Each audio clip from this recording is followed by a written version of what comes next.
आता बघूयात पुणे जिल्ह्यातल्या टॉप 9 बातम्या। पुणे शहरासह जिल्ह्यात तापमानाने ओलांडली 40शी, उन्हाचा तडाखा आणखी वाढणार, पुणे वेधशाळेचा अंदाज। पुण्यातील गोखले इन्स्टिट्यूटमध्ये 1,42,00,000 रुपये निधी नियमबाह्य पद्धतीने वळवल्याचा आरोप। सर्व्हंट ऑफ इंडियाचे सचिव मिलिंद देशमुख यांच्या विरोधात डेक्कन पोलिसात गुन्हा दाखल।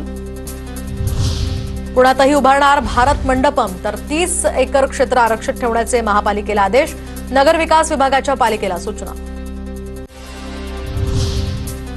पुणे शहराच्या काही भागांमध्ये पाणी पुरवठा उद्या बंद राहणार। खडकवासला ते वारजे जलकेंद्र आणि होळकर जलकेंद्राला जाणारा रॉ वॉटर लाईन तुटल्यामुळे हा पाणी पुरवठा बंद ठेवण्याचा निर्णय। गळती रोखण्यासाठी पाणी पुरवठा विभागाकडून उद्या काम हाती घेण्यात येणार। पुण्याच्या पीएमपीएमएलला आता नवीन 1100 बसेस मिळणार, तर पीएमपीच्या अध्यक्ष व व्यवस्थापकीय संचालिका दीपा मुधोळ मुंडे यांची माहिती। पुणे विमानतळावरून एका वर्षात 1,05,00,000 प्रवाशांचा प्रवास, तर प्रवासी संख्येत यामुळे 10% वाढ। टर्मिनलची वर्षाला 90,00,000 प्रवासी क्षमता। पुणे शहरात शिकाऊ आणि पक्क्या वाहन परवान्यांमध्ये आता वाढ, तर गेल्या आर्थिक वर्षाच्या तुलनेत यंदा 29,000हून अधिक शिकाऊ, तर 20,000हून अधिक पक्के वाहन परवाने। नगर रस्त्यावरील वाहतूक कोंडी सोडवण्यासाठी अजित पवारांच्या प्रशासनाला सूचना। बैठकीतनं थेट राज्याच्या मुख्य सचिव सुजाता सौनिकी यांना फोन।